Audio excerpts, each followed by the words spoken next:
fundamentalmente en este tema de la memoria como un derecho de las víctimas y de la sociedad en general, pero también como un deber de los entes gubernamentales y de los entes nacionales y territoriales, quienes tienen la obligación, tenemos la obligación en este caso nosotros también como centro de memoria, no de hacer la memoria, sino de facilitar los medios para que quien quiera hacer memoria en los territorios lo pueda hacer.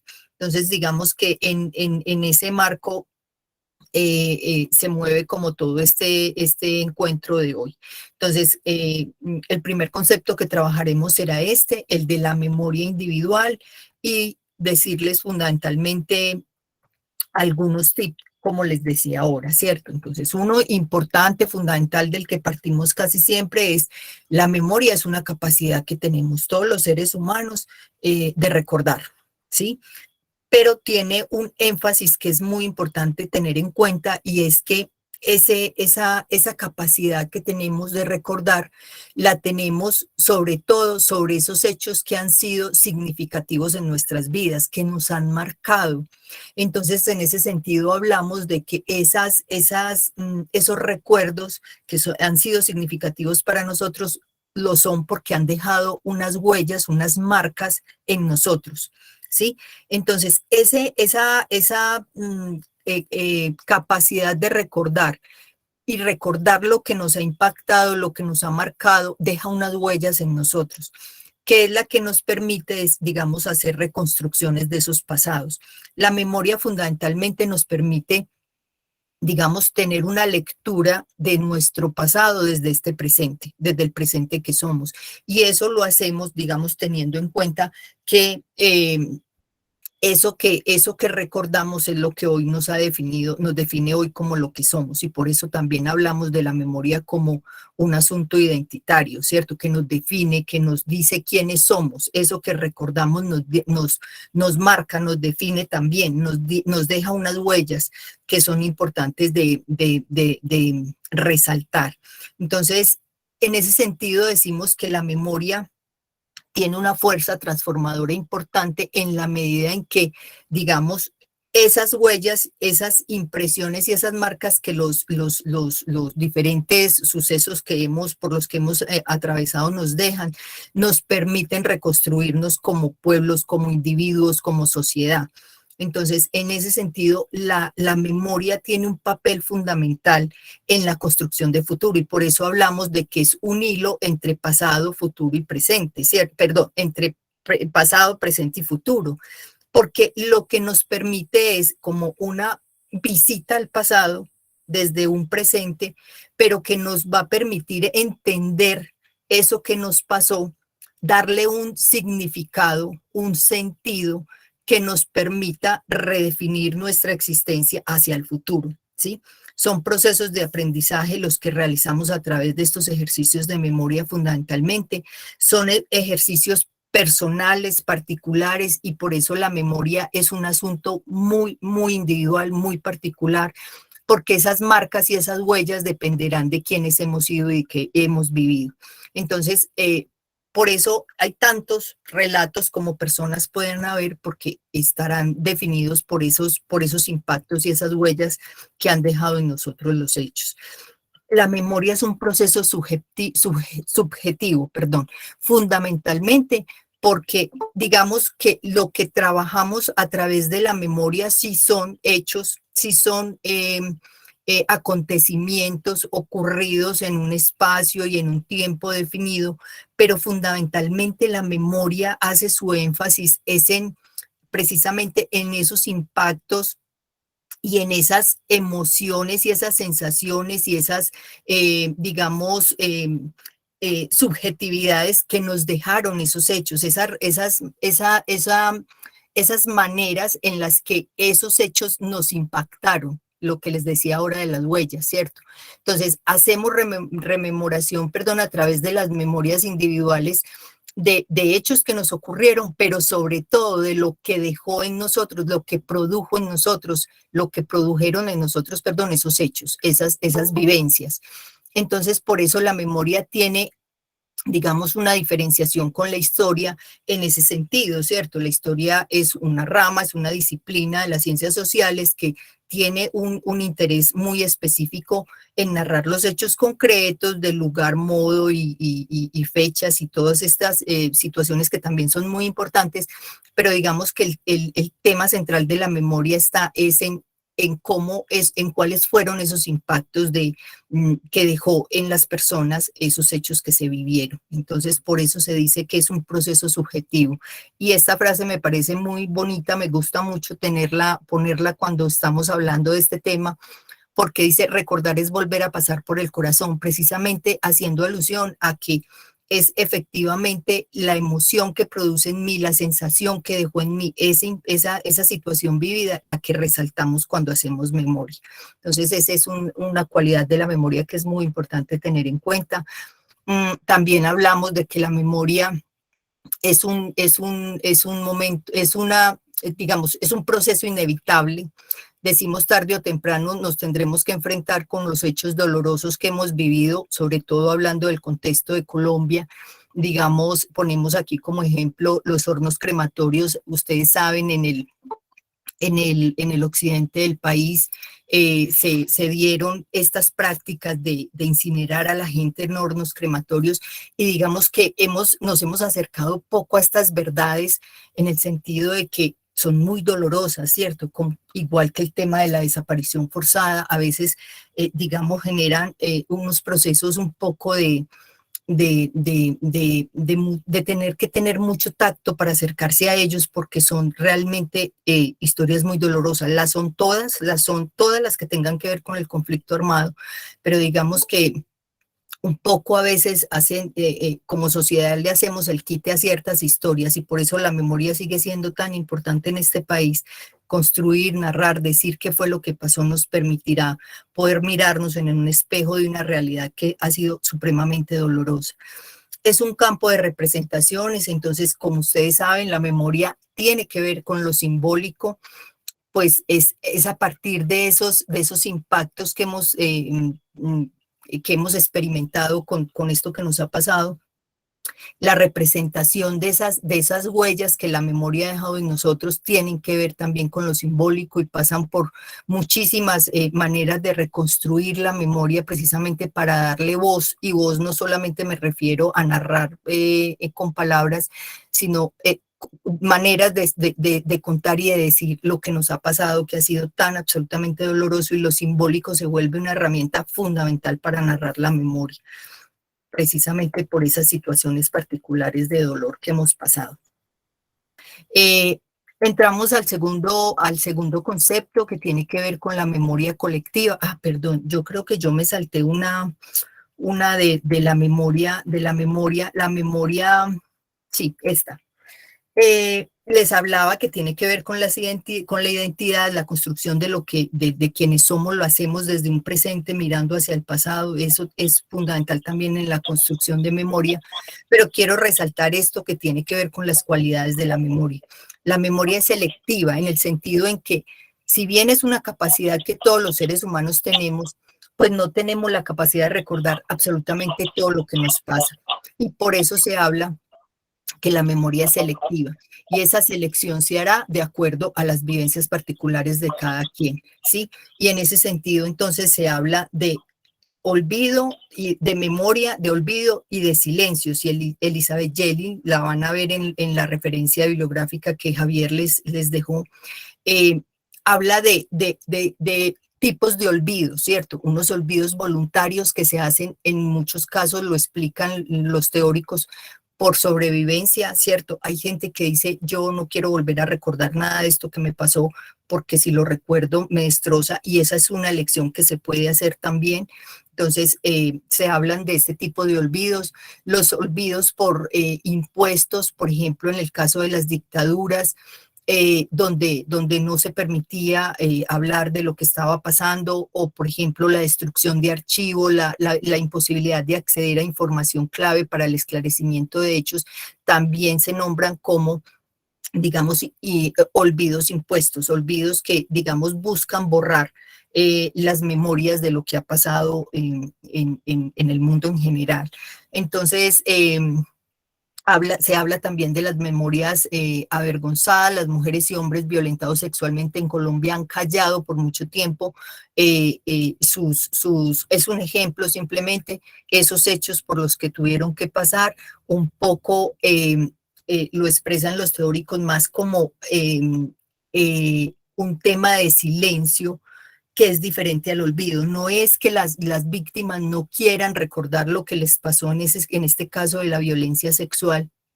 Afortunadamente ha ido en aumento el tema del esclarecimiento de lo que ha pasado con este tema en el país, sino que se vuelve una, digamos, como una especie de sobrevivencia, de caparazón que se genera para poder sobrevivir a la situación dolorosa por la que se tuvo que pasar.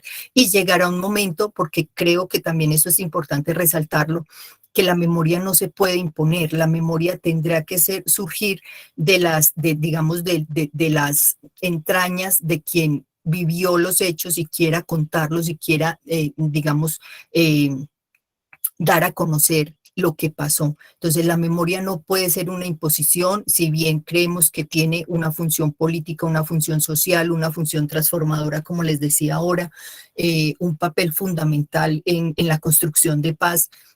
No se puede imponer. Y entonces, en ese sentido, también la construcción de memoria tendrá que pasar por una voluntariedad de quienes quieran narrar los hechos que vivieron. Importante en la construcción de memoria atender qué se calla, qué se narra, qué silencios se dan en la memoria. Por eso les decía, no solamente tenemos en cuenta los hechos concretos, sino también los gestos, los impactos y las emociones tienen múltiples expresiones, ¿cierto? Las maneras en que la gente se refiere a lo que le pasó, los gestos de su cuerpo, todo eso tiene que ver con la construcción de memoria y eso tiene que ser atendido también en términos de la construcción de la memoria en los territorios. ¿Quién narra? ¿Cómo lo narra? ¿Qué énfasis hace? ¿Qué silencios propone? Todo esto hace parte de estas construcciones de memoria. La memoria también es dinámica en el sentido en que podemos narrar hechos hoy, desde un presente hoy acá, y tener un escenario distinto después y tener una narración diferente de ese mismo hecho, y por eso se dice cambiará también de acuerdo a las condiciones y a las particularidades con las que contemos para poder hacer la memoria histórica. Este punto también es muy importante y es que se enmarca socialmente. Si bien son memorias individuales, siempre estarán en relación con otros. Las memorias que construyamos desde lo individual siempre estarán en relación con otros, con las familias, con las mismas comunidades, con otras víctimas. Entonces, por eso se dice que la memoria es la presencia de lo ausente, por eso nunca estamos solos. Entonces, quería aclarar esos dos conceptos que también, esas tres particularidades de la memoria. Eh, la memoria colectiva, digamos, es esa construcción conjunta de estos relatos de las memorias particulares. Eso no es, digamos, algunas personas lo nombran como una colcha que se va tejiendo eh, de esas memorias individuales y particulares. Entonces, estas memorias son construidas colectivamente, porque son compartidas, porque las vivimos, porque las sufrimos, porque nos las contaron otros, entonces se vuelven la memoria colectiva de hechos compartidos, ¿cierto? Que contarán con múltiples narraciones como tantas personas hayan vivido o escuchado los hechos narrados. Por eso hablamos de memorias plurales. La memoria colectiva es una construcción de memorias plurales, de memorias que conversan, que discuten, que entran en disputa, que se ponen de acuerdo. Son relatos colectivos de eso que nos pasó, de sociedades que compartieron algunas vivencias. Entonces, la memoria colectiva es muy importante en el sentido en que, como les decía, hablamos de memorias plurales porque Aquí estarán presentes cuantos relatos y personas hayan, y tendrá que tener un énfasis especial en el sentido de quienes narran. La memoria plural tiene que ver también con las diferencias de a quienes les pasó lo que nos pasó, ¿cierto? No será lo mismo la narración de las mujeres y lo que les pasó en relación al conflicto armado en el contexto colombiano a lo que puedan narrar los niños, las niñas, el sector LGBTI, los indígenas, los afros. Serán memorias, digamos, que tendremos que construir y aportar a la construcción también, para que esas voces diferenciales puedan emerger y puedan tener un lugar en la construcción de estas memorias colectivas. Aquí, muy importante, y sobre todo viniendo del Centro de Memoria este curso, nosotros no hablamos de memorias oficiales y nos hemos cuidado durante muchos años, desde que se creó el Centro Nacional de Memoria Histórica, de no hacer una memoria oficial que, digamos, sesgue los procesos y las realidades de lo que ha pasado en Colombia. Hemos tratado de que sea así, hemos tratado de darle voz a las diferentes víctimas del conflicto armado en este país, eh, y digamos que hemos cuidado un poco el no ser una memoria oficial. Es más el ser el canal que permita la construcción de la memoria y no hacer la memoria del conflicto armado.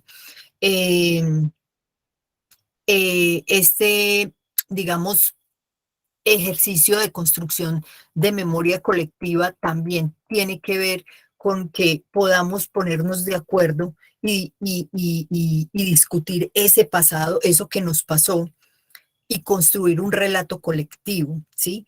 ¿Cómo fue eso que nos pasó y por qué nos pasó? Que tendrá que ver más con la memoria histórica, que lo veremos enseguida con Joana, pero también estos escenarios se vuelven importantes porque nos permiten esas disertaciones, esos, digamos, debates que tienen que ver con la construcción de sentido de eso que nos pasó, ¿sí? Entonces, ahí la memoria colectiva también es muy importante en la construcción de los relatos y de lo que nos ha pasado como sociedad.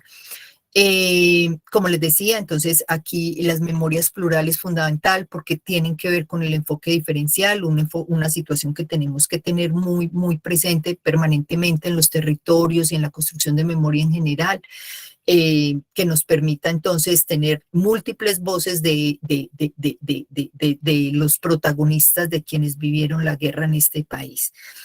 Eh, Algunas consideraciones finales, pequeñas, corticas.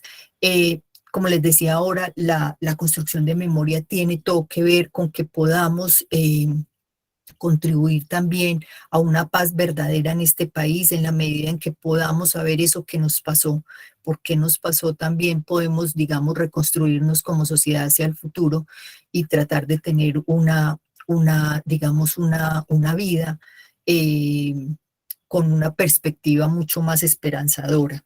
Entonces, en ese sentido, la construcción de memoria puede afianzar procesos de paz de más larga duración en este país. La memoria está hecha de narraciones plurales, como les decía ahora, que nos permiten entonces encontrarle un sentido individual y colectivo a eso que nos pasó para que podamos reconstruirnos como sociedad. Entonces, yo muy general dejaría ahí, Javi, no sé si hay alguna intervención, si las dejamos para después de la intervención de Joana, ya ustedes me dirán. Gracias, Luz Mari. Pues la idea es escuchar a Joana, pues para dejar un espacio amplio al final de la sesión para leer todas las intervenciones del chat y la gente que alce la mano pues pueda abrir su micrófono y también hablar. Listo. Bueno, Luz Mari, gracias. Ahorita volvemos contigo. Bueno, también nos acompaña Joana Cuervo. Ella es socióloga, hizo una maestría en Historia y Memoria.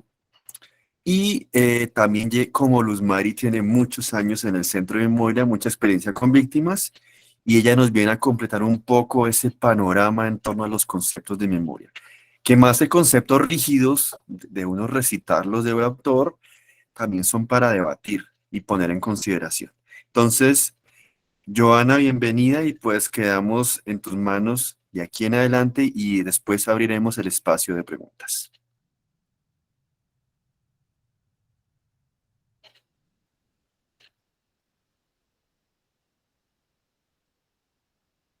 No se escucha, no Tiene el tiene audio. micrófono cerrado. Hola, qué pena. Gracias, Javier. Buenas noches para todos y para todas. Como lo decía Javier y como lo decía Luz Mari, yo intentaré seguir con esta exploración rápida, pero digamos básica para entender el concepto de memoria y de memoria histórica. No sin antes decir un poco lo que estaba diciendo Javier, y es que justamente no es un concepto cerrado, es un concepto que tiene muchos debates, son conceptos que tienen mucho debate también, tanto en la academia como en el espacio de la práctica social. Y es que este recorrido que estaba haciendo Luz Mari lo hacemos usualmente desde el Centro de Memoria para entender que a veces nosotros emprendemos acciones de memoria en el territorio y que está bueno saber si lo que estamos haciendo es un ejercicio de memoria individual, de memoria colectiva, o si estamos acercándonos a un ejercicio de memoria histórica. Ya Luz Mari, digamos, en términos generales, explicó lo que es la memoria individual, que tiene mucho que ver con esta capacidad de los seres humanos para recordar, y muy relacionado con la identidad y con como las formas de construcción del individuo. También la memoria colectiva, que básicamente tiene que ver con que no recordamos hechos en los que estemos aislados, sino recordamos asuntos que tienen que ver con un grupo humano y que aparte también los recuerdos están permeados por nuestras relaciones y por nuestra historia colectiva. Y si a esto le sumamos el interés que tenemos los grupos humanos por entender, ¿no? Por tratar de historizar, es decir, por tratar de explicar y de poner en como en un escenario comprensible lo que nos sucedió, por qué nos sucedió, aquí es cuando empezamos a hablar de memoria histórica.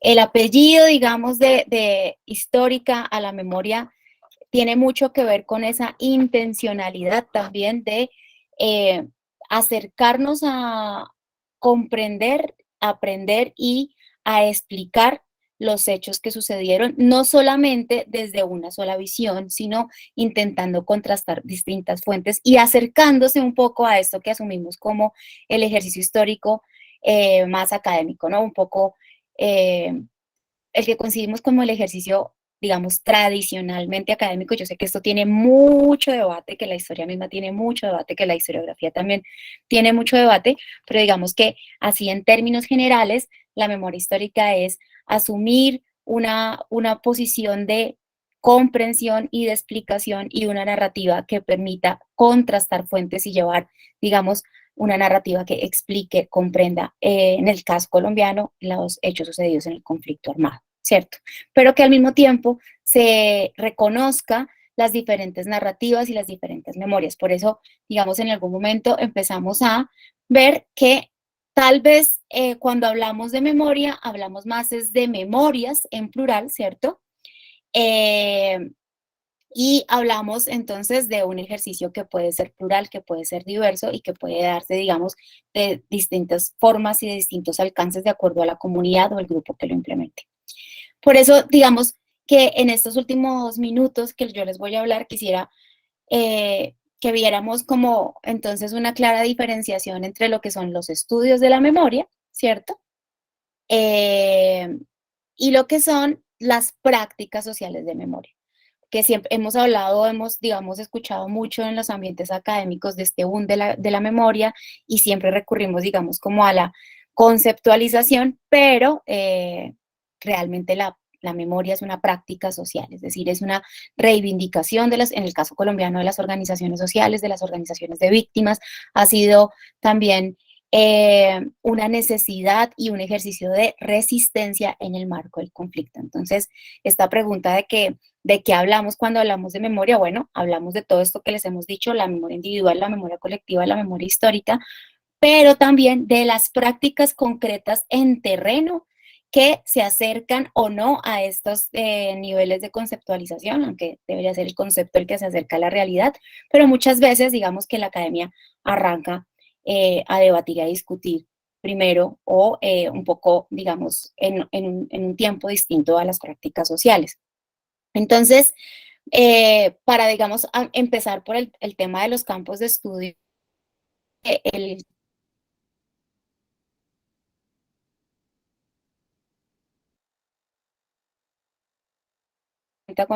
cuando nosotros llamamos, por ejemplo, a este curso, empezamos a hablar de memorias asociadas a un conflicto, en el caso colombiano, pero digamos, en las experiencias mundiales, empezamos a hablar de memorias asociadas a situaciones límite, de memorias asociadas a experiencias, digamos, extremas de grupos sociales o a violaciones sistemáticas de derechos humanos, ¿cierto?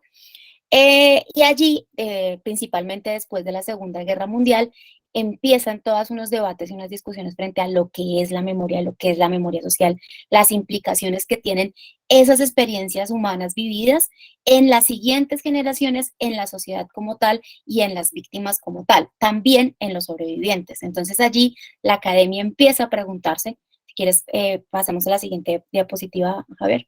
La academia empieza a preguntarse, pero muy asociado a estas experiencias, digamos, eminentemente dolorosas que han pasado ciertas comunidades.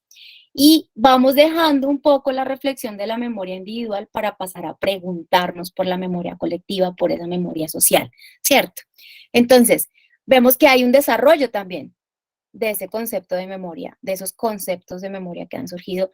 Inicialmente se hablaba entonces de esta memoria individual. No sé si ustedes lo ven grande o tenemos que ampliar esta línea de tiempo. Yo la veo un poco pequeña en mi pantalla. Sí, A ver, ¿será que la puedes ampliar un poquito? Pequeño. Porque la letra está pequeña y yo creo que no se va a ver mucho tampoco. Bien, pero el primero, vamos a ver a Bernstein allí, que es como uno de los primeros, gracias Javier, de los primeros teóricos que empieza a hablar sobre el tema de la memoria, pero en campos individuales.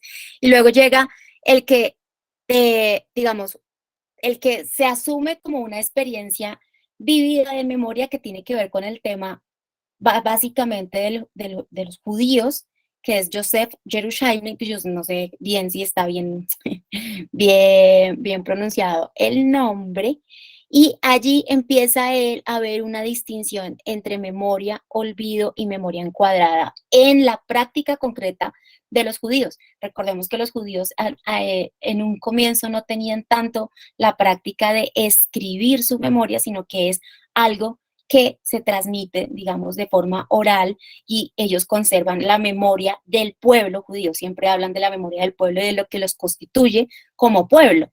Y eso genera, digamos, unas preguntas muy interesantes frente a qué es lo que está sucediendo entonces, qué es eso que ellos llaman memoria y cómo genera esa memoria una identidad tan fuerte como para que los judíos se mantengan viviendo permanentemente los hechos que han marcado su historia. Así este es como uno de los primeros referentes en estudios de memoria, porque estamos hablando de los estudios del campo, pues de estudios de la memoria.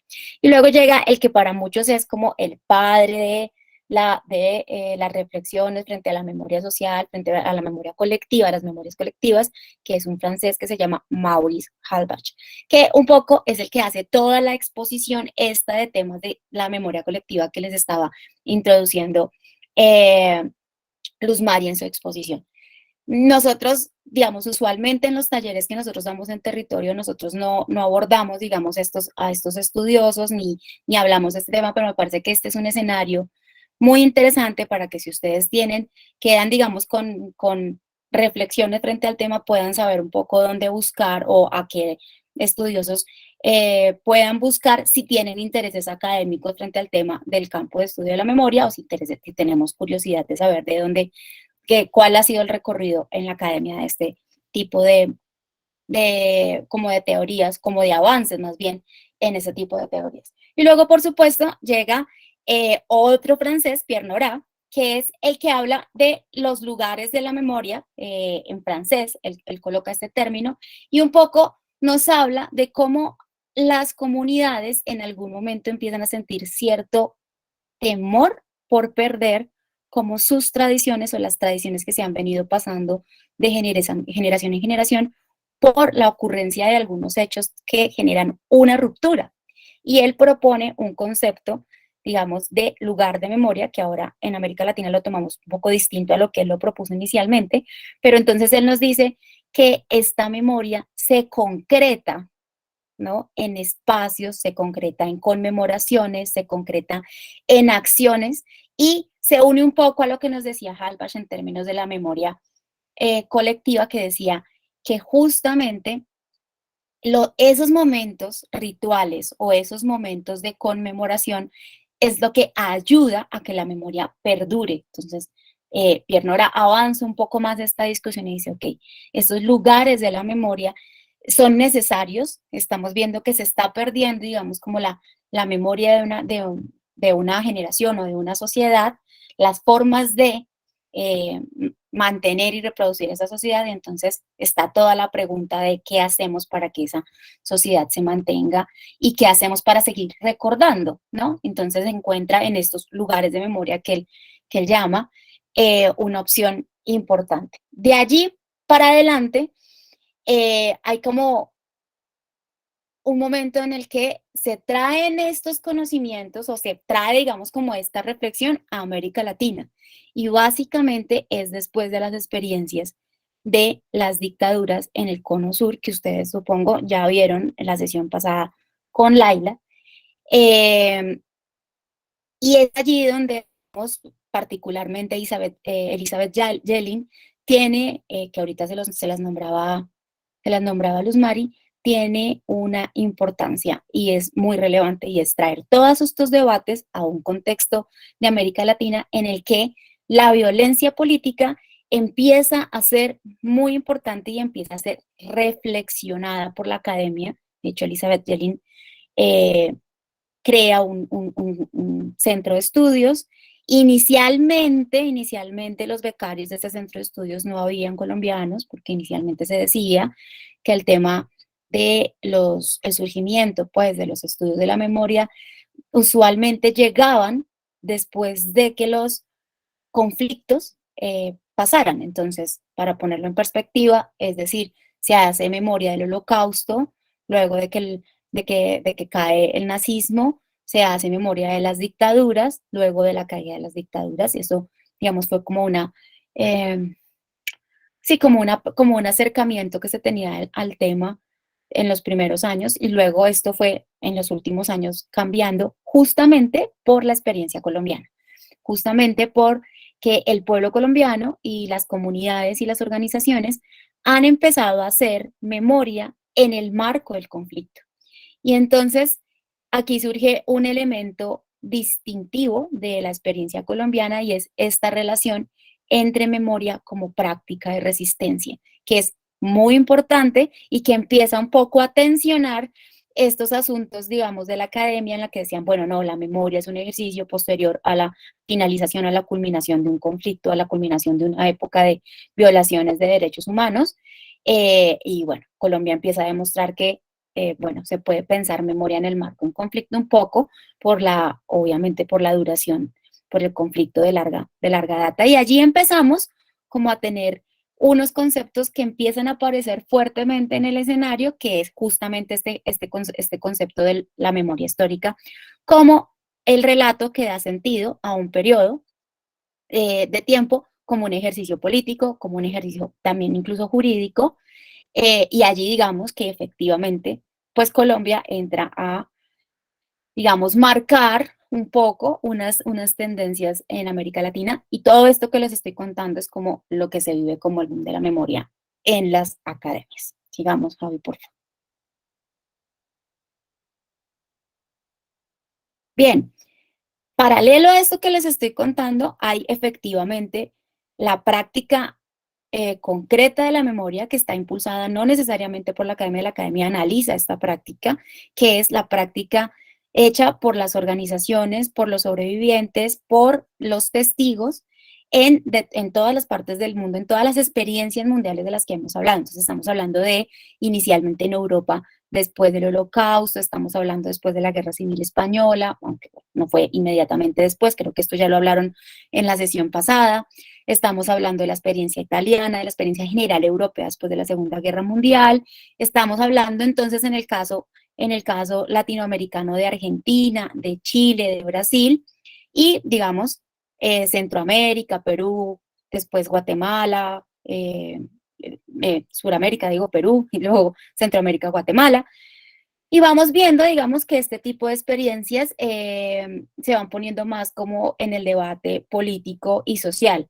Y allí hay tres elementos que yo quisiera resaltarles mucho, y es, primero, la figura del testigo y la figura de lo que significa haber sido testigo de hechos violentos. En América Latina, particularmente, nosotros asociamos los debates de la memoria, los asociamos a prácticas de violencia política, en el caso de Colombia, de violencia política también, y del conflicto armado colombiano, ¿cierto?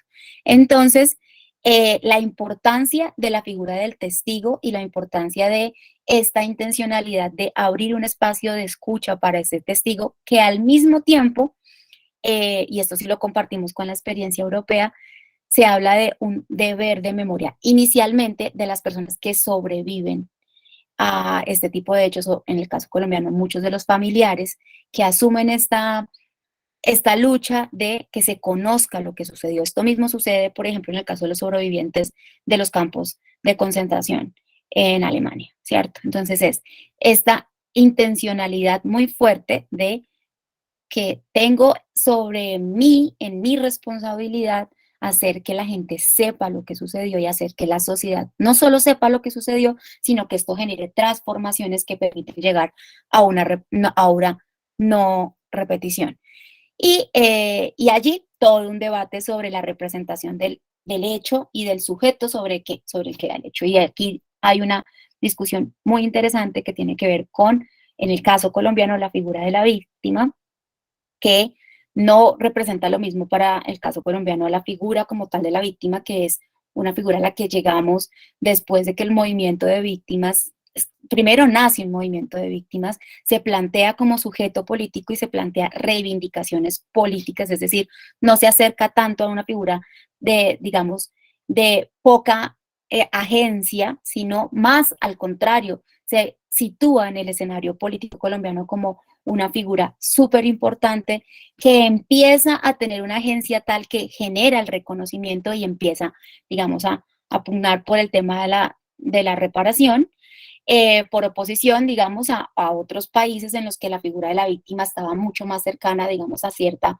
eh, esta posición de la víctima inerme y que luego no puede, digamos, o para salir de esa indefección, empieza a politizarse por otros lados esta figura y empiezan a salir otras figuras. Esto es un debate, por ejemplo, en Argentina, que al comienzo, los primeros años después de la caída de la dictadura, se dice que hay una narrativa humanitaria en la memoria, es decir, que se reconoce como víctimas, pero que un poco se eclipsa o no se habla de las apuestas políticas de las víctimas, y después empieza movimientos como el movimiento de hijos e hijas, empieza a volver a tomar, digamos, como banderas políticas que fueron acalladas en el momento de la represión.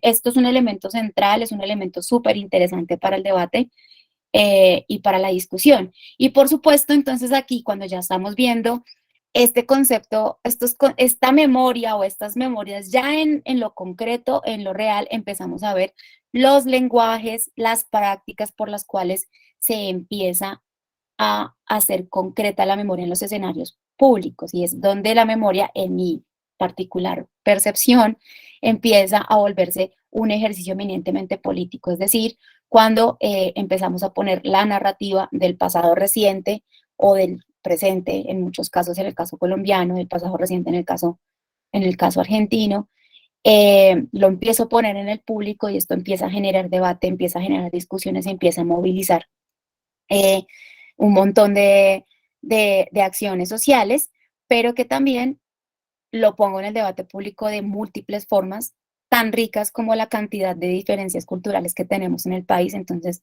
pongo mi narrativa en el debate público a partir de una obra de teatro, o la pongo a partir de un lugar de memoria, o la pongo a partir de una exposición, o la pongo a partir de un mural, o hago una marcha, o hago un performance, y todas las cantidades como de repertorios, efectivamente, de iniciativas y acciones de memoria que podemos ver en la práctica, digamos, real y concreta. Creo que eso es lo que hace que el ejercicio, sea mucho más rico de analizar, eso es lo que hace que la práctica de la memoria tenga avances, eso es lo que hace, por ejemplo, que el Centro Nacional de Memoria Histórica también pueda trabajar tanto en territorio, porque son esas iniciativas y esas prácticas que hacen real la memoria lo que generan que este campo y que el conocimiento sobre lo que sucedió vaya avanzando, pues que sí, que vaya avanzando y que se vaya nutriendo y que vaya copando también espacios. Eso es una de las misionalidades que tiene el centro, y es justamente ser como un puente,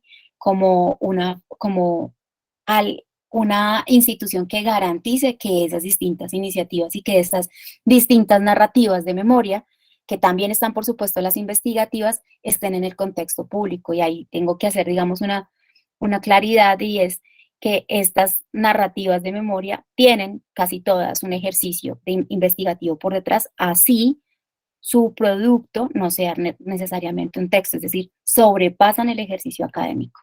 Ahora bien, muchas de estas hacen ejercicios de memoria histórica, es decir, intentan esclarecer, intentan historizar, explicar lo que sucedió y por qué lo sucedió, y otras, digamos, son típicamente ejercicios de memoria colectiva que muestran la narrativa o las narrativas de un grupo social determinado. Y ahí está, digamos, como el interés y la riqueza, digamos, de los debates que podemos encontrar. Yo creo que la idea de esta pequeña charla es justamente dejarles como un abrebocas, como dejarles como apoyarles como muchos elementos allí para que ustedes puedan también a partir de allí hacer búsquedas. Este debate de la memoria es un debate larguísimo, y más si hablamos, por ejemplo, de la diferenciación entre memoria e historia, y de las discusiones entre estos dos conceptos, pero me parece que lo más interesante allí también es reconocer las prácticas sociales, o sea, como volverlo al revés, y escoger las prácticas sociales, analizarlas y darles como su justa dimensión, y a partir de ahí sí hablar de los conceptos y poderlos nutrir. Yo dejaría por ahí, creo que pueden haber preguntas y debates interesantes, entonces yo creo que dejaría por ahí, Javier.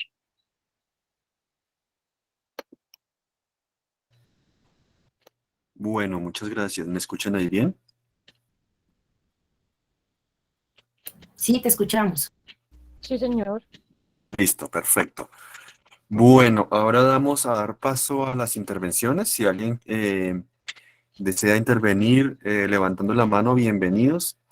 Yo por esta ocasión voy a empezar al revés, leyendo lo que ustedes han colocado en el chat para que no se nos pase todas las intervenciones que han hecho por aquí, que son muy valiosas, y después sí vamos a dar paso a quienes han levantado la mano. Si en algún momento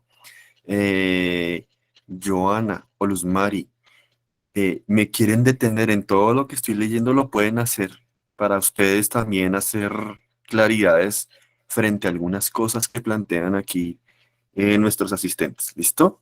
Entonces, ya saben, Joana y Luzmari, por favor, cuando quieran intervenir en todo lo que voy a leer que se ha escrito en el chat, lo pueden hacer.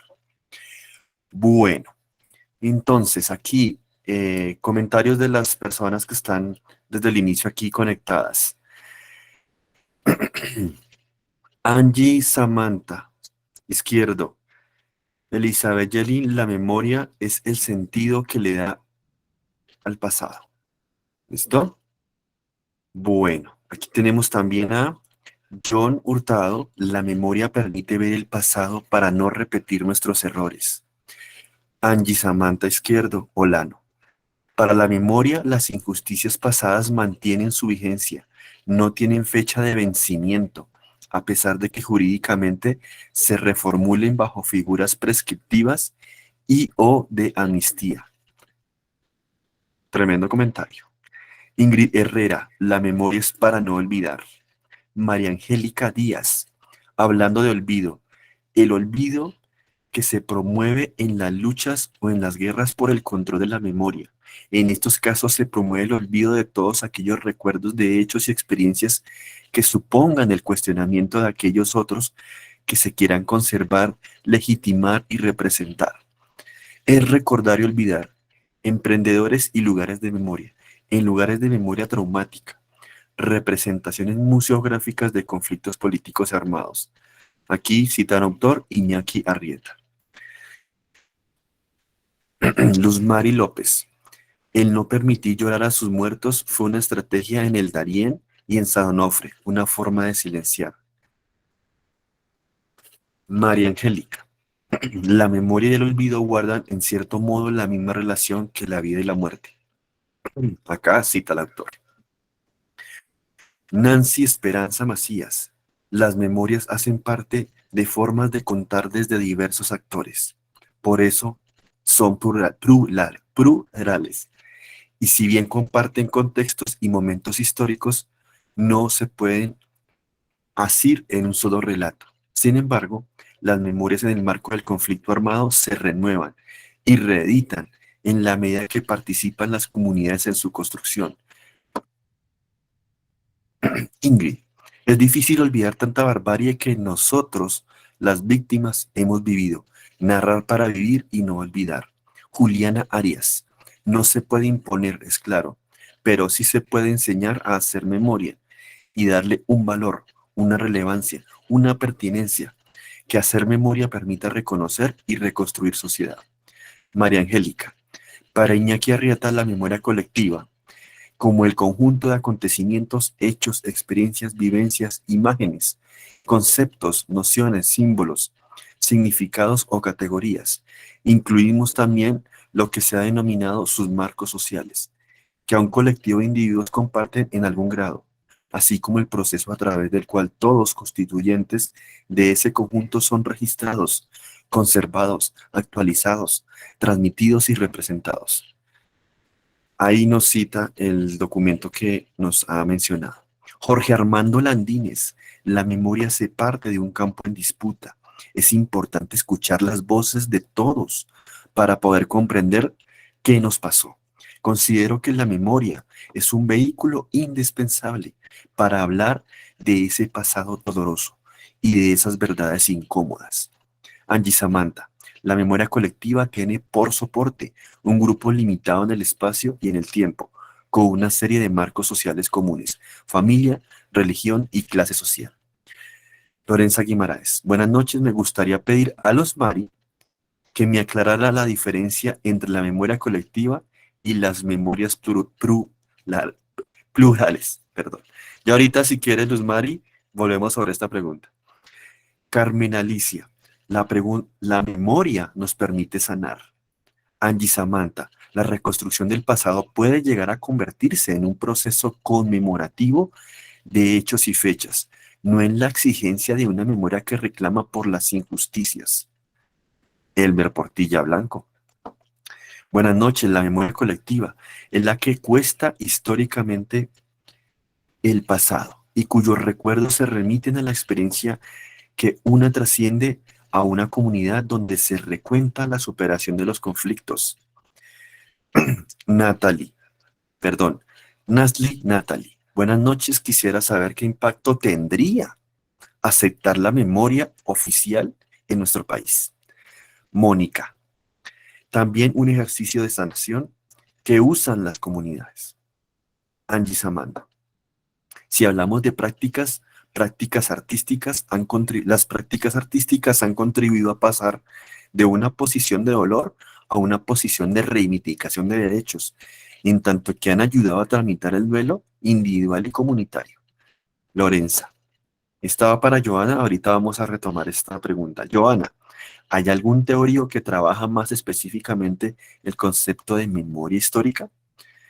Aquí también, identificado nuestro compañero como Proyecto Medios, recuperar las memorias para resignificar, recuperar y no repetir. Aquí, otro compañero nos dice: quiero compartirles un hermoso ejercicio de memoria realizado en Colombia. Y aquí nos comparte la página. Bueno, David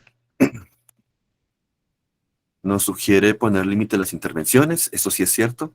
Para los que ahorita van a hablar con la mano levantada, por favor, ser muy concisos. Germán Andrés, el impacto a la existencia desborda el uso de la palabra, lo cual exige lo simbólico para poder acercarse a lo sucedido e ir más allá en cuanto al camino de comprensión que permite pensar distinto el presente y el futuro. Aquí, Joana, les dejo un link de una entrevista que puede ser de ayuda en YouTube. María Fernanda Pinto, el aprendizaje cultural tiene como base la narrativa generacional que se transmite a través de la lúdica de nuestras familias. Julie Rojas, gracias por la presentación. De acuerdo con lo anterior, me gustaría que me pudieran indicar u orientar acerca de cómo llega el campo de la memoria a Colombia, o cuáles son los teóricos o abordajes de acuerdo a los énfasis que presentaron de memoria social, histórica y colectiva. María Fernanda Pinto, desde nuestro rol social es importante proponer los espacios de escucha activa y de diálogos abiertos donde las víctimas narren sus vivencias. Héctor Julio, ¿cómo enmarcar en una sola acción mural monumento la memoria de un colectivo de víctimas? María Elena, la memoria es la defensa contra las trampas del olvido, nos permite una construcción de sociedad con perspectiva realmente plural. En muchos casos, el concepto de víctima se extiende, pero jamás debe perder su perspectiva. Luz Estela, una buena forma de definir memoria, un hilo entre el pasado, presente y el futuro para comprender qué nos pasó. Lo difícil es aprender a recordar sin dolor. John Hurtado, en Colombia, ¿cómo está llevando el desarrollo? ¿Se está llevando el desarrollo de la memoria colectiva? Una pregunta súper amplia. Camilo Esteban, enseñar a hacer memoria no puede verse como algo forzoso, sino como una actuación que sea simbólica entre la conexión, entre lo que era y lo que es, el suelo de antes y las flores de ahora. Zulma, ¿cuál es la línea diferencial entre memoria e historia? ¿La historia puede ser considerada como memoria oficial? Luz, me encantaría también que pudiéramos hacer memoria sobre los triunfos de la humanidad, sobre lo bello, sobre lo que nos permitirá seguir teniendo esperanzas. Que la memoria nos salve. Jenny de Castiblanco, rescato cuando se habla de las identidades para abordar la memoria individual. Reconocemos en nuestras memorias corporales, primero, conocernos, escucharnos y luego hablar de memoria desde la colectividad. Zulma, desde la reparación colectiva que se realiza desde el Estado, ¿cómo se aborda el tema de la memoria colectiva? ¿Existen procesos en Colombia como ejemplo de ello? Juliana, consulta, ¿hay algún documento que reúna las maneras de sistematizar las escuchas de la memoria? Acá, filosofía, es el usuario. Buenas noches. Quisiera que nos hablaran un poco acerca de trabajos relacionados con memoria en las víctimas con pertenencia étnica. Gabriela Pérez, en Colombia creo que se confunde el concepto de memoria con historia. Y creo que un ejemplo de eso es que los policías y militares realizan ejercicios de memoria. Laura, buenas noches. ¿Cómo trabajar la pluralidad de memorias en cuanto a su inclusión en el currículum académico? Es decir, cómo trabajar estos temas desde la escuela, llevando a cabo un plano nacional hacia lo local. Y aquí, ¿cuál sería el relato nacional? Gracias. Mateo.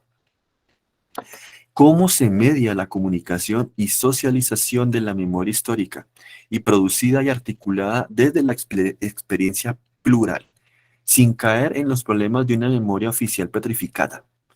Ingrid, en Colombia, ¿cómo se lleva la memoria de aquellas víctimas con familiares desaparecidos? Bueno, brevemente, hay dos preguntas que están dirigidas a Joan, una a Joana y una a Luz Mari, y si quieren responder otras que están por ahí, cuestionamientos, bien lo pueden hacer. No sé si Joana, ¿quieres comenzar o Luz Mari? Como ustedes quieran. Si quieren le hago yo, ahí Dale. como para calentar. Bueno, definitivamente este es un tema que genera muchas preguntas y genera muchos debates.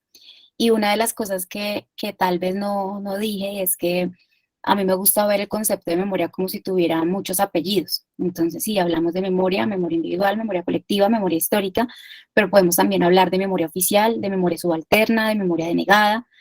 Estos últimos dos conceptos, por ejemplo, memoria denegada y memoria subalterna, los trabaja Luzmila Catela, que es una argentina del grupo de Yelin, de mentiras, brasilera, del grupo de Yelin, y es ver esa relación entre una creación o una narrativa que se oficializa y que por tanto empieza a excluir un montón de narrativas y un montón de percepciones frente a la realidad, que estas narrativas empiezan a reproducirse en los grupos sociales en los que, digamos, tienen un contexto de escucha. Acá vuelvo con el contexto de escucha, o sea, es decir, en el que uno puede, digamos, como víctima, hablar y hay gente que lo escuche y eso se reproduce. Esto puede ser una memoria subalterna.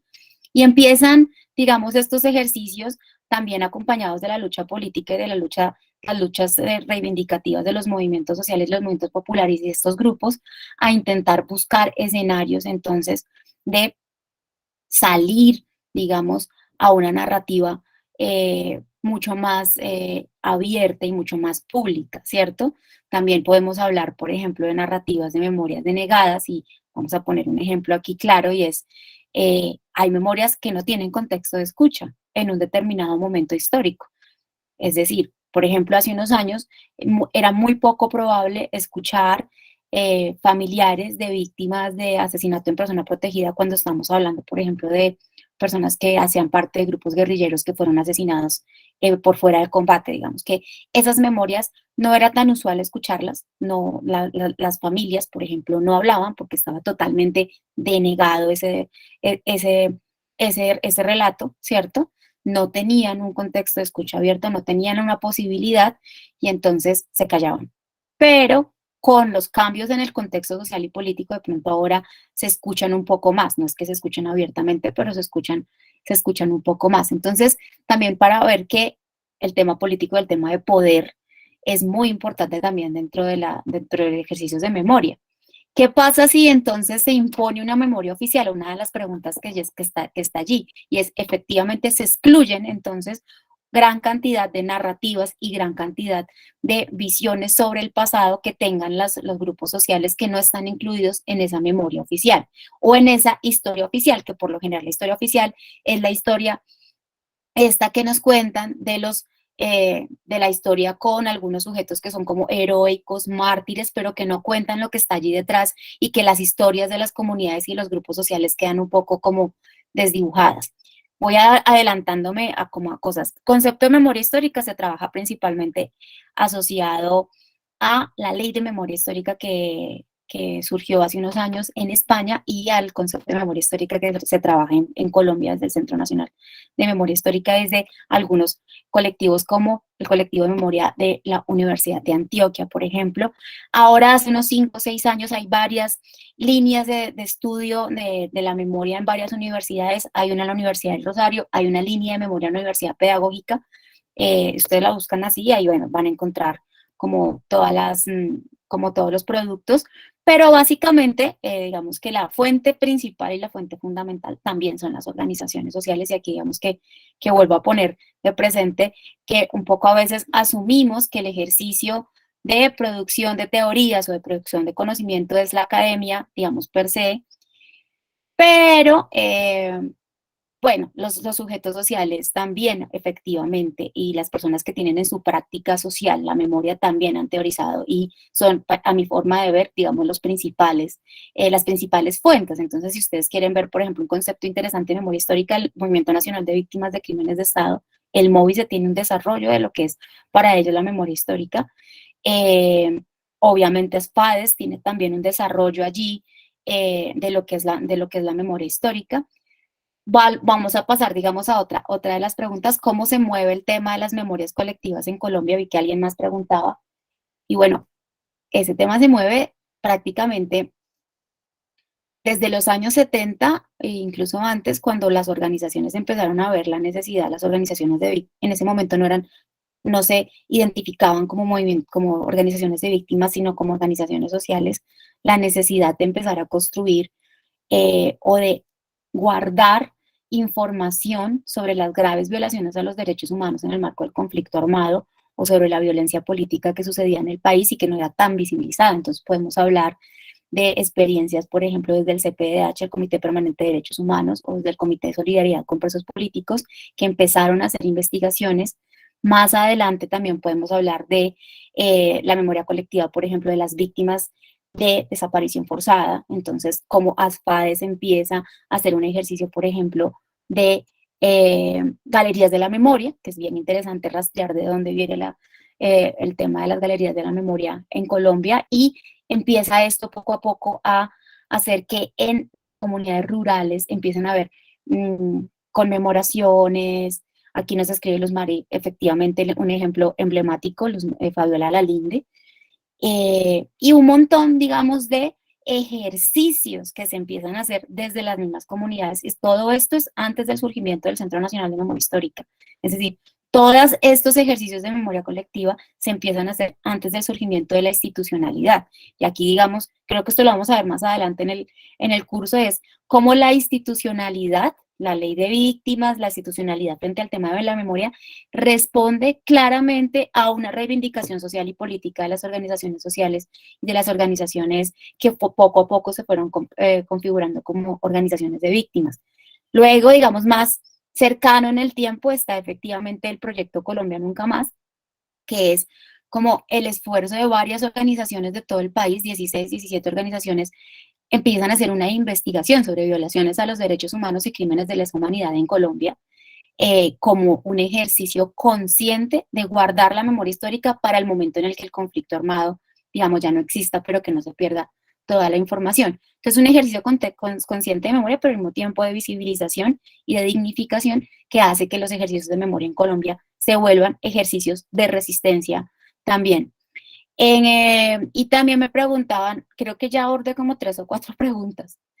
Bueno, voy a revisar otra vez las preguntas y ahorita, después de que Luzmari hable, vuelvo a responder algo si se me olvidó algo. Luzmari, ¿estás por ahí?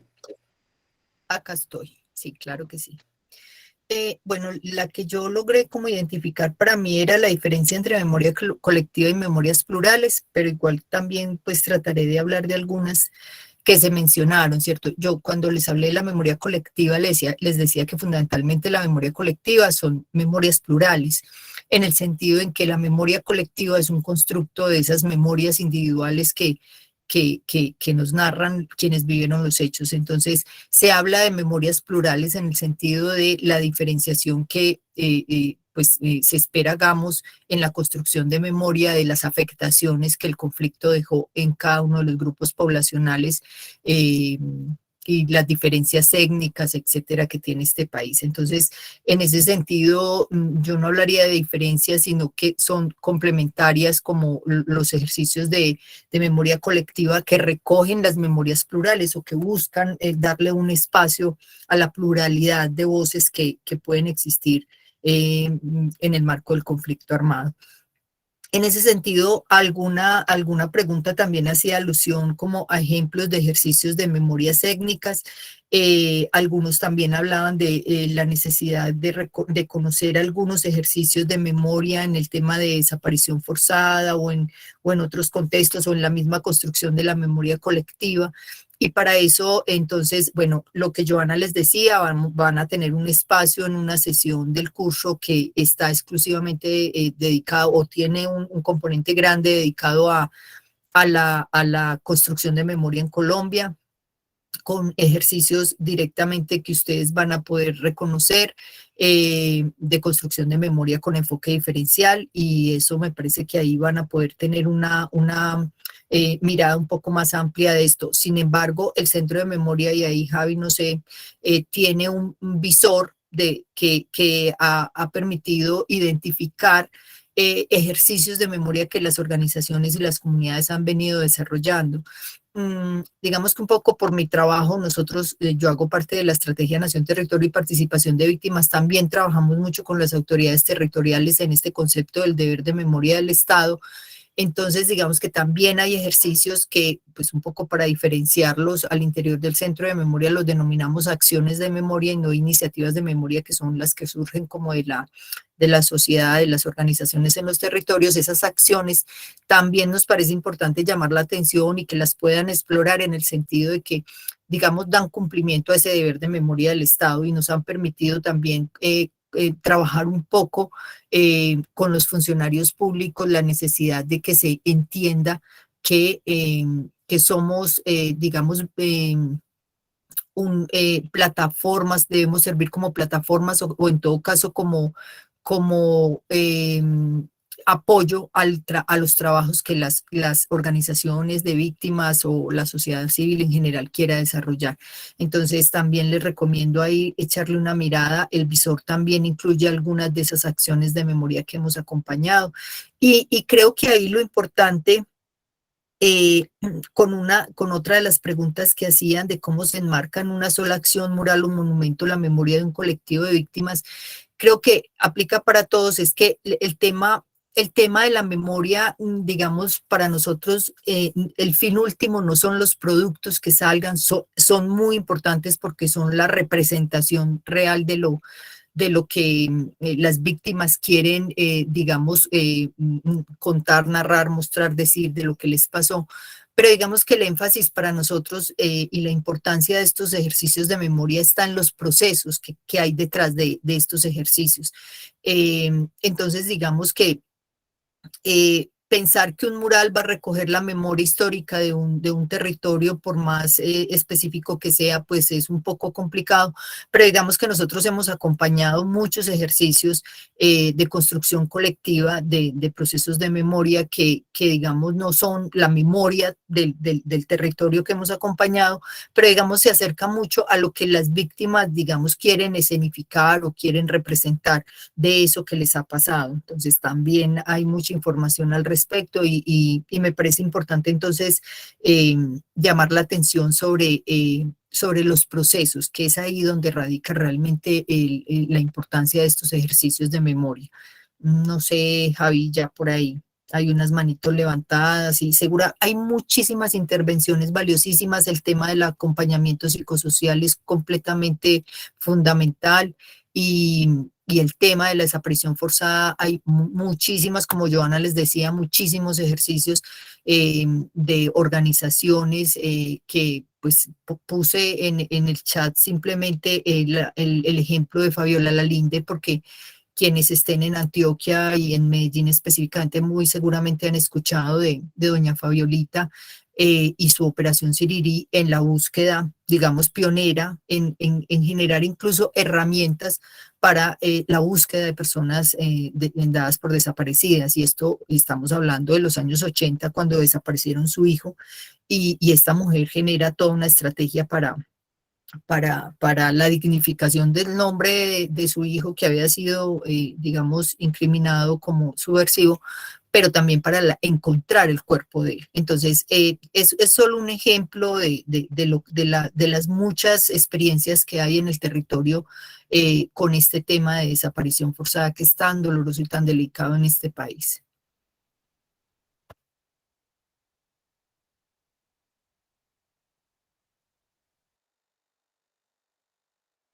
Javi, hay como unas manitos levantadas. Hay 6 personas levantando la mano, entonces si quieren Javier, si me dejas, yo voy dándole la palabra a las preguntas. Dale. Mónica Rodríguez Vargas. Buenas noches a todos y todas. Bueno, quería compartirles una reflexión con el propósito de que, pues, si ustedes tienen la oportunidad en sus territorios y en sus espacios profesionales y de trabajo, lo tengan en cuenta. Recientemente hice una maestría en Educación para la Paz en la Universidad Distrital, soy profesional en trabajo social y desde mi cercanía como persona oyente a la población sorda, ya que trabajo en la Universidad Nacional, me interesé mucho por reconocer las memorias y los relatos de la población sorda en el tema de la construcción de paz desde una perspectiva de la participación política.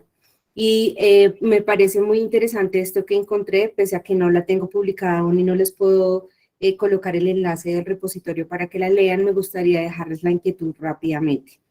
Varios elementos que encontré allí tienen que ver con el desconocimiento institucional sobre la cultura sorda desde la percepción de los sordos, porque mi entrevista fue con personas de territorio, norte de Santander y líderes que tienen representación a nivel país.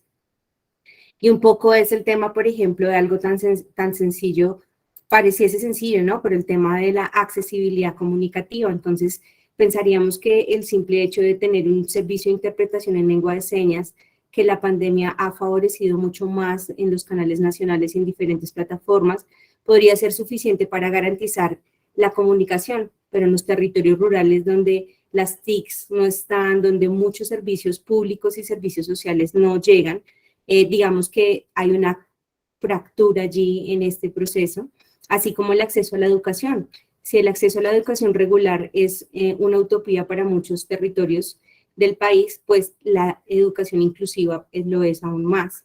Entonces, ¿qué riqueza, pese a esas circunstancias adversas, identificaba que hay códigos caseros y unas maneras distintas de comunicarse, y es necesario llegar a esos relatos y esas formas de comunicarse para poder lograr, digamos, recoger esos relatos y que no se pierdan esas memorias vivas que han habido ahí, que se siguen gestando. Entonces, quería tener como ese aporte para que lo tengamos presente, el tema de identificar dentro de nuestros espacios que hay otras discapacidades que si bien han tenido mayor reconocimiento en el marco del conflicto armado, como las personas víctimas de minas antipersonal, las personas con el tema psicosocial que ahora se ha venido reconociendo como tema, digamos, de estrés postraumático y todos estos hechos que se han relatado, y el tema de otras discapacidades asociadas a el tema de la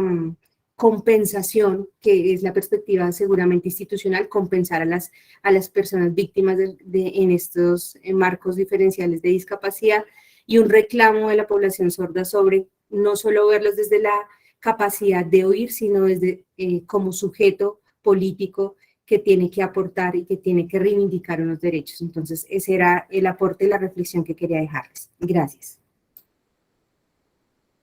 Gracias, Mónica. Mónica Mirabal. Sí, buenas noches. Yo soy peruana y entonces voy a hablar un poquito de la experiencia acá en Perú. Yo quería decir, como todos tenemos la capacidad de hacer memoria, lo que dijimos al principio, esa memoria que recordamos y que planteamos, que decimos, también depende en estos contextos violentos, por ejemplo, desde dónde los hemos vivido, ¿no? Desde qué espacio, desde dónde hemos vivido esta violencia. Por ejemplo, acá en Perú es diferente la memoria que tiene la gente en Lima, ¿no? Que la memoria que cuenta, que plantea, que presenta la gente de la zona rural, que es donde se inició el conflicto y donde más se sufrió el conflicto aquí en Perú. Entonces, eso, por ejemplo, aquí está generando esas disputas por la memoria, ¿no? Muy fuertes. Justamente en la primera reunión, Javier decía el tema del terruqueo, ¿no? Que es lo que le llamaba la atención y que llama mucho la atención aquí y que se está usando ahora hasta políticamente en estos momentos en el país, ¿no? Entonces, la memoria de la gente que ha sufrido directamente la violencia muy, muy cruenta, muy fuerte en las zonas rurales, es distinta de acuerdo a donde estás, ¿no? Igual los militares, los policías, todos los que acá han tenido parte en el conflicto, cuentan su memoria, ¿no? Y todos quieren que esa memoria prevalezca, ¿no? Y la memoria, a pesar que ha habido una comisión de la verdad y ha presentado todo el informe, y hay como, digamos, una memoria oficial de lo que pasó, y por qué y todo, pero no se piensa así, porque la gente quiere que sus memorias, desde donde han estado, que, como lo han vivido, prevalezcan. Y eso trae muchas disputas y nos está trayendo a nosotros ahora como país muchos problemas, ¿no? Mucha diferencia, mucho odio, mucho enfrentamiento. Entonces, eso quería compartir. Gracias. Gracias, Mónica. Ana Cárdenas. Gracias. Yo tenía una pregunta para Joana y para Luz Mari.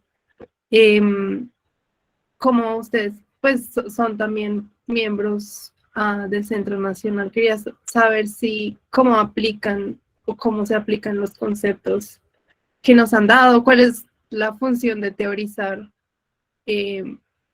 tanto para ustedes como funcionarios, como otras que ustedes hayan visto desde la comunidad, cómo se utiliza estas teorías o conceptos, si se utilizan.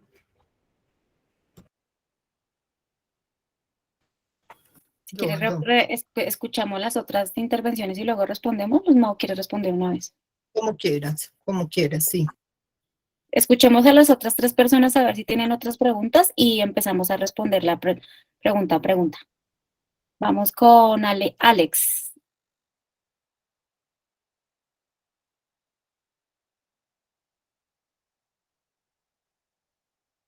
Hola, buenas noches. Buenas noches. Nada, quería como pues puntualizar un par de cosas. Una es recordar una frase de Susan Sontag que dice como a veces le damos mucha importancia a recordar y muy poca a comprender, ¿no? Entonces, pensaba como todos estos ejercicios de memoria como que son multidimensionales, ¿no? No solamente apuntan a rescatar la materialidad de los hechos, sino también como, pues que hay que tener presente como no hay manera de construir verdad si eso no se hace en comunidad, ¿no? De pronto, pues en la presentación lo mencionaba, ¿no? Como que tiene que haber tiene que haber un espacio seguro donde el testigo pues pueda decir su verdad, ¿no? Entonces, la memoria es participación, la memoria también es un mecanismo o una manera de hacer duelo y, y de interpelar, siempre de interpelar como no solo las historias oficiales, sino también las otras memorias, ¿sí? Entonces quería como puntualizar eso, como decir pues que la memoria es una cosa como demasiado compleja, que tiene muchas aristas y, y que a veces nos quedamos solamente en reconstruir la materialidad del hecho, ¿no? Pero eso apunta también como a tejer una red que nos permita comprender qué fue lo que pasó, ¿no? Y era eso. Muchas gracias.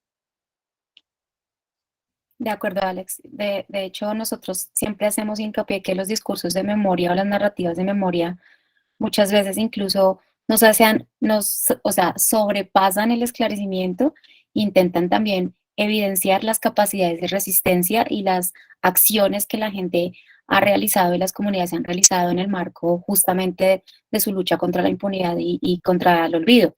Entonces, que muchas veces, digamos que ese es el quiz del asunto, si la memoria se queda únicamente recordando los hechos concretos que sucedieron en términos, digamos, de la victimización, digamos que que genera unos efectos totalmente distintos, así vemos justamente que la memoria es una herramienta para posibilitar ver hacia el futuro y para identificar y reforzar, digamos, las inmensas capacidades de las comunidades y las organizaciones.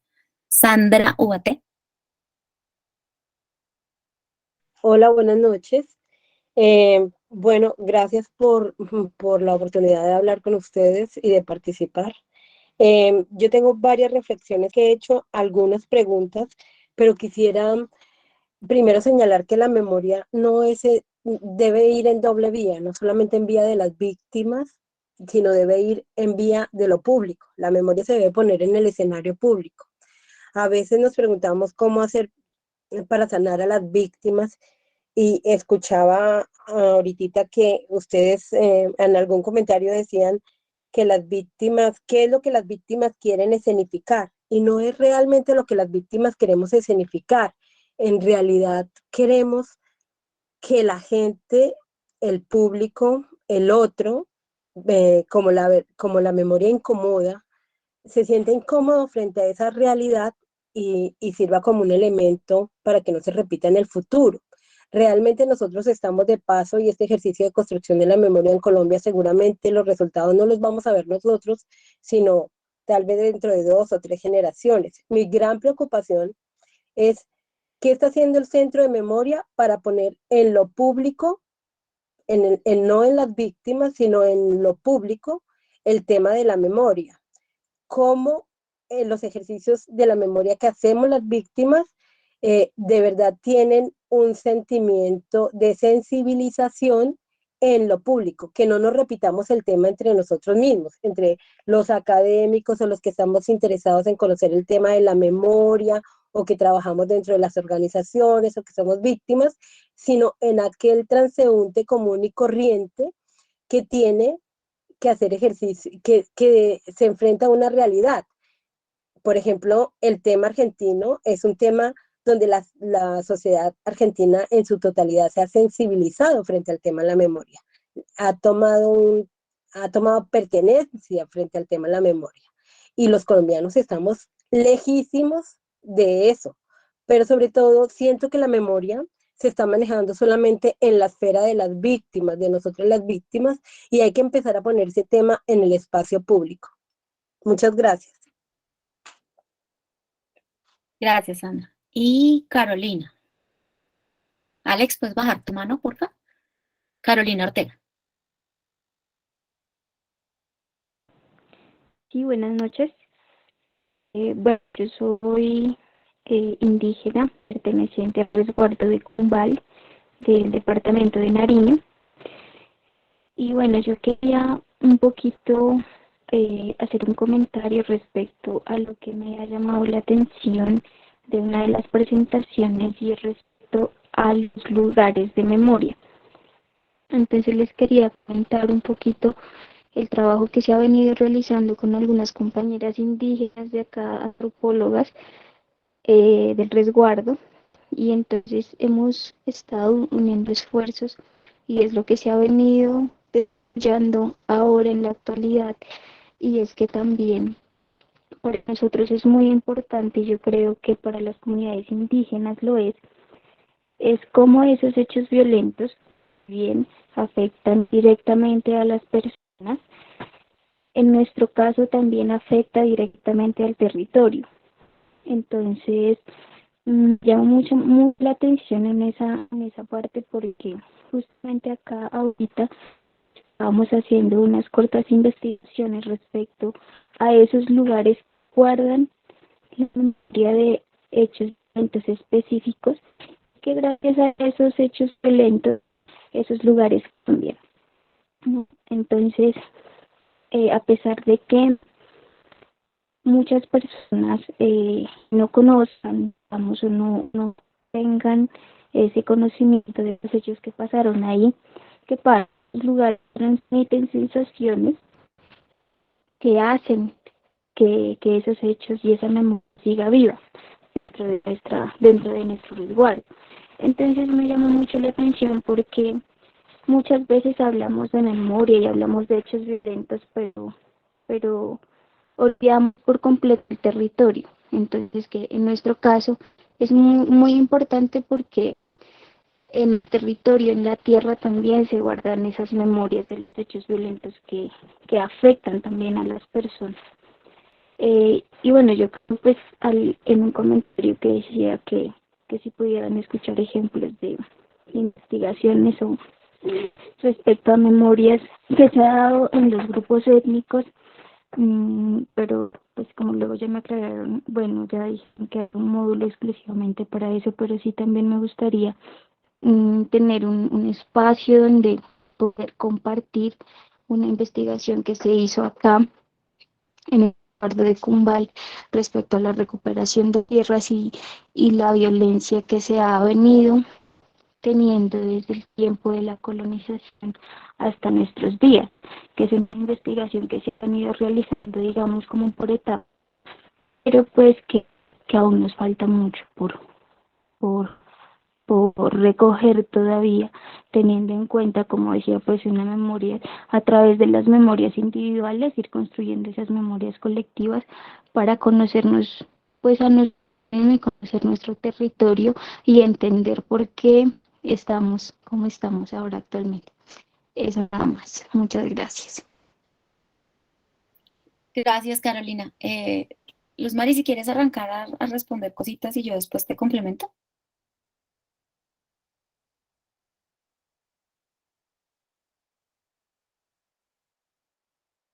Perdón, que me perdí.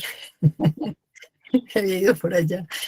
Eh, bueno, voy a ver si recogí siquiera alguna de las que, bueno, algunas fueron La intervenciones, primera era cómo los desde el centro conceptos. trabajamos los conceptos. Ajá. Cómo La usamos otra los es que está conceptos. haciendo el centro de memoria para trabajar pues con la población que no es víctima. Y la de Carolina, que tiene que ver con el tema étnico, que yo creo que podemos avanzarle ahí algunas cositas de lo que hace el centro a ese respecto. Ujú. Bueno, la primera de cómo trabajamos estos conceptos. Bueno, digamos que ahora les contábamos un poco que desde la Estrategia Nación Territorio hacemos unos ejercicios que denominamos de sensibilización con funcionarios públicos y víctimas, digamos que nos permiten ponernos de acuerdo en los territorios también qué clase de memoria queremos construir, ¿sí? Un poco entender qué es la memoria que queremos hacer y también cuál es la memoria, qué tipo de memoria vamos a construir. Entonces, los conceptos se vuelven digamos, una excusa también para hablar sobre eso que desde los territorios las víctimas quieren desarrollar. Son fundamentales, como les decía, para poder esclarecer entonces el tipo de memoria que construiremos, si queremos hacer una memoria colectiva o hacer esclarecimiento a través de la memoria histórica, o queremos hacer una reconstrucción de memorias individuales. Bueno, todo esto juega como en ese sentido en la definición de los ejercicios también que se quieran llevar a cabo en los territorios.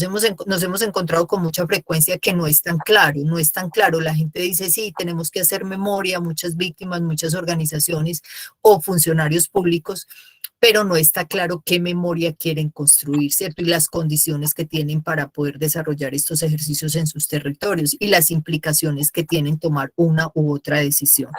Entonces, digamos que en ese sentido los conceptos también nos han permitido poder contribuir a esas decisiones en los territorios, a tener claro qué queremos hacer. La segunda era, ¿qué estamos haciendo con relación a qué, Joana? Población que no es víctima. Bueno, en el caso nuestro, diferente, por ejemplo, la unidad para las víctimas que le exige a la gente estar inscrita en el registro como víctima del conflicto armado. En el caso del centro de memoria, para nosotros eso no es una condición, es decir, nosotros llegamos a los territorios y no,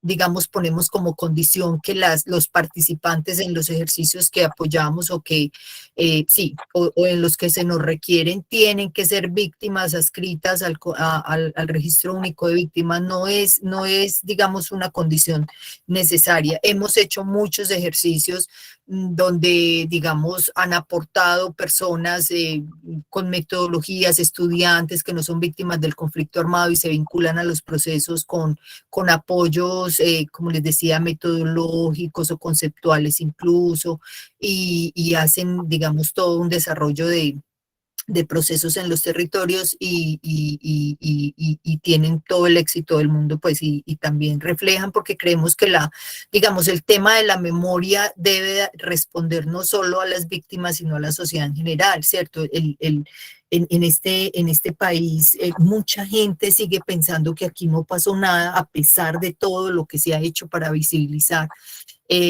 los hechos. Entonces creemos que también eso contribuye un poco a generar las reflexiones y los debates que esperamos se den en torno al tema de la memoria con todo el mundo, ¿sí?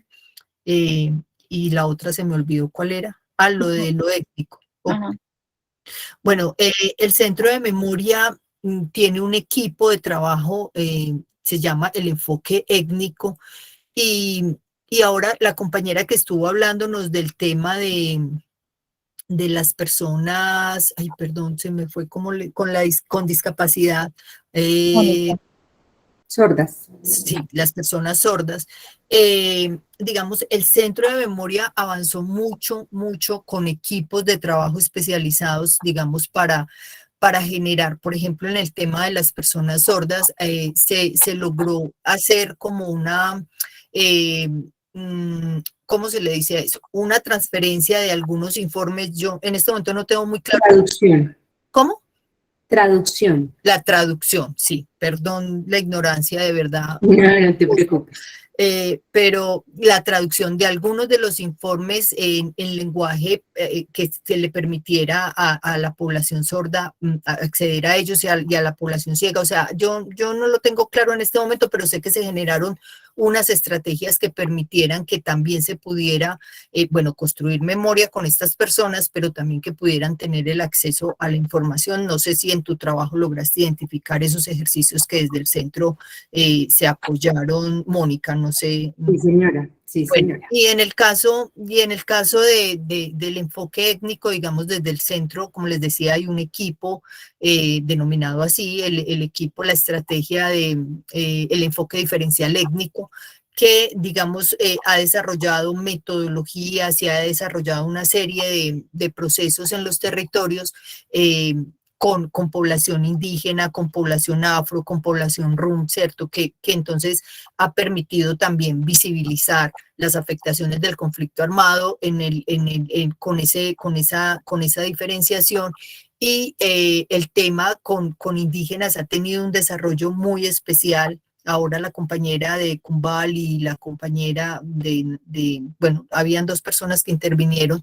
Creo que ahí pueden encontrar también en la página del Centro de Memoria muchísima información, como les decía, como de metodologías y de procesos que se han llevado a cabo con los pueblos indígenas y con otras comunidades como los afro y los rum. No sé, yo está ahí sí, o si hay otra o...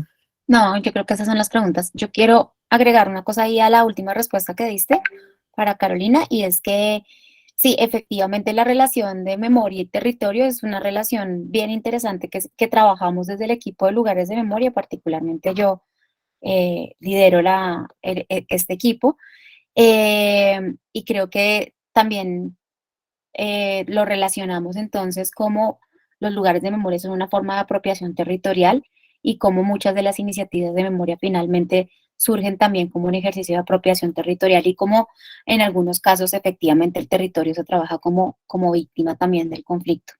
Y para cerrar, yo como que les dejaría pues como una invitación a revisar la página web del Centro de Memoria. Allí también había otra pregunta antes frente al tema de si tenemos algún tipo de identificación de como los diferentes lenguajes de la memoria. Hay un texto del Centro de Memoria eh, que también habla de como de la diferenciación entre las multiplicidades de iniciativas de memoria. Está el visor de iniciativas que ya muestra experiencias, digamos, concretas en el momento actual, pero también muestra las diferentes estrategias del Centro Nacional de Memoria Histórica. Acá, digamos, en el curso que está liderado por la Estrategia Nación, Territorio y Participación de Víctimas, estamos personas de la Estrategia Nación, Territorio y de la Dirección para la Construcción de la Memoria. Yo particularmente soy la líder del equipo de lugares de memoria, pero así como tenemos esta dirección, hay muchos otros grupos que trabajan especialmente, por ejemplo, con otros grupos poblacionales para justamente hacer lo que estamos hablando, y es de llevar estas narrativas y de ser como la plataforma para que las narrativas y los discursos de la memoria logren sensibilizar a otras poblaciones.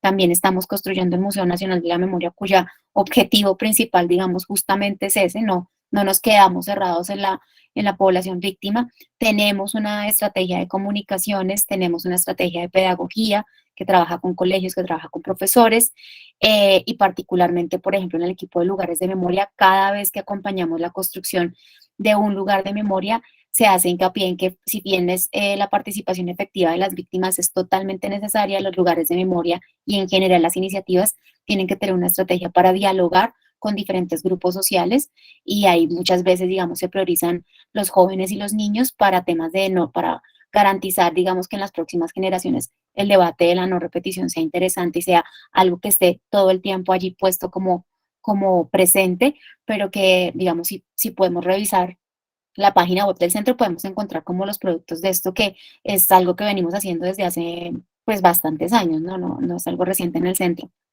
y que efectivamente seguirá haciéndose. Sin embargo, tendremos otra sesión del curso más adelante, cuando hablemos de la ley de víctimas y de las instituciones que generaron la ley, que genera esta ley, pues podemos explicar un poco más en detalle cuál es la estructura del centro, también para que ustedes se den cuenta si tienen algún tipo de necesidad concreta o de acompañamiento concreto que quieran solicitar, pues ahí se van a dar cuenta, digamos, cuál es el área del centro de memoria que se hace cargo de cada tema. Yo creo que nosotros dejamos por aquí, Javier. Gracias, Joana. Bueno, muy amables, Joana y Luz Mari. Yo terminaría cerrando pues, con algunas cosas que han planteado aquí.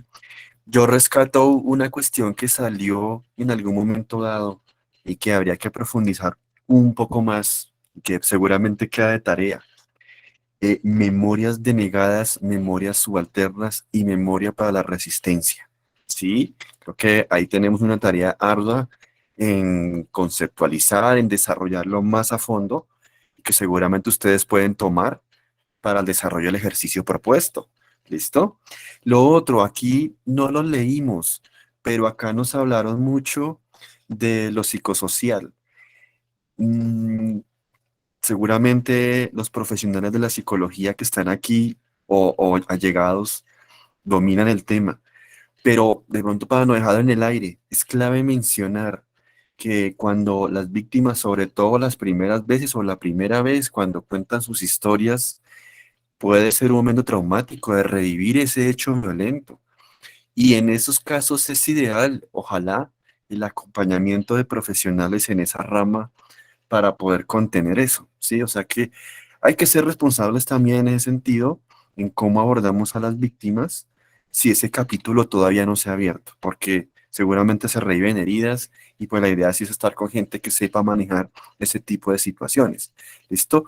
Hay otros casos en que la gente está acostumbrada a contar una y otra vez el proceso violento que le sucedió, ¿listo? Entonces, para ellos incluso es necesario contarlo. Otros dirán, bueno, depende a quién le cuento, si entramos en confianza o no. Quedan muchos traumas del conflicto, inseguridades.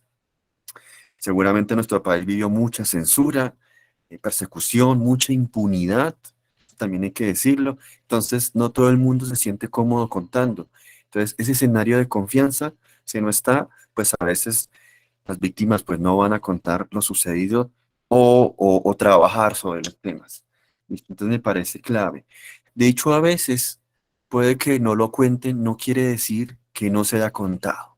De pronto a veces es suficiente en unos momentos de contar lo que sucedió y ya esa memoria vivió y revivió, ¿sí? Pero no necesariamente es contado permanentemente, pero sí es pensado por las víctimas. ¿Listo? Y también plantear una cuestión, aquí planteaban algo súper importante, el tema del territorio y las víctimas. Si uno mira bien el tema de comunidades indígenas, afros y campesinas, muy ancladas al escenario rural, el territorio siempre es un trasfondo que está ahí, un territorio impactado por el conflicto o un territorio reapropiado, en este caso, en clave de memoria. Hemos visto los otros territorios que han sido marcados por diferentes lugares de memoria en ejercicios de apropiación de la gente para no olvidar el conflicto y para de alguna manera señalar en ese espacio geográfico donde ocurrieron ciertas cosas que para ellos son significativas. Entonces el territorio se reapropia en ese sentido. ¿Listo? Otro elemento que me parece clave, aquí una intervención que me pareció muy llamativa, Alex Rolando, tú planteabas, bueno, está el escenario de recordar y la otra es comprender. Eso me parece clave. Y me lleva una pregunta que seguramente va a ser una tarea a la cual nos veremos abocados en unos años o más adelante. ¿Qué hacer con esa gran cantidad de testimonios, de relatos, de iniciativas de memoria? ¿Será necesario luego hacer una síntesis de todo eso y retomarlo desde una perspectiva crítica para otra vez reinterpretar la historia del conflicto colombiano como un todo, ¿sí? No como cuestiones atomizadas, sino volver a sintetizar todo eso? Seguramente esta será una discusión que más adelante tendremos todos en nuestro país y en estos escenarios de la memoria. ¿Listo? Y bueno, para terminar, yo creo que hacer memoria, recoja lo que dijeron acá, es un acto también político y de posicionamiento de las comunidades. Comunidades, muchas de ellas organizadas o con una posición frente a cómo se percibe Colombia. Entonces, son como reflexiones que quedan aquí al final. Bueno, aquí siguen las intervenciones en el chat. Mañana, en horas de la mañana, perdón, aquí me hicieron una pregunta de la asesoría sobre la plataforma. En horas de la mañana les compartiremos por correo y por el WhatsApp el link de la reunión a las 6:30 de la noche a 7 para que estén pendientes. ¿Listo? Entonces, clave para los que estén interesados. Recuerden que hay unos ejercicios propuestos con un tema y una herramienta para ustedes y como siempre lo vamos a recordar todo el tiempo, quienes deseen tener el certificado del curso requieren 3 de esos ejercicios de 6 en total que están propuestos. ¿Listo? Bueno, muchísimas gracias a todos. Hoy terminamos, afortunadamente, nos rindió mucho más que la vez pasada, mucho más temprano. Hay unos autores, hay una bibliografía, hay unos conceptos para seguir profundizando. Están los autores, está la academia, están los docentes que también llevan esto a las aulas y están las comunidades que también se han pensado estos conceptos. La próxima semana tendremos a un representante muy reconocido de comunidades que han trabajado sobre esto. ¿Listo? Un poco también desde lo étnico y que nos va a traer experiencias concretas y se va a traer un tema de la cultura también, de cómo eso se mezcla con cultura en una región muy particular de Colombia, como llevando estos conceptos a un escenario un poco más práctico. ¿Listo? Bueno, muchísimas gracias a todos los participantes, a quienes participaron en el chat, a quienes nos acompañaron hoy, a quienes intervinieron aquí con sus micrófonos. Muchísimas gracias y gracias, muchas gracias a Luz Mari, muchas gracias a Joana por sus aportes, por su contribución esta noche a este espacio. Y seguimos pendientes y en contacto. Nos vemos el próximo jueves en esta misma plataforma a las 6 de la tarde. Entonces, muchísimas gracias. Gracias, Feliz noche, Javi. bye. Feliz noche para todos, gracias. Feliz noche.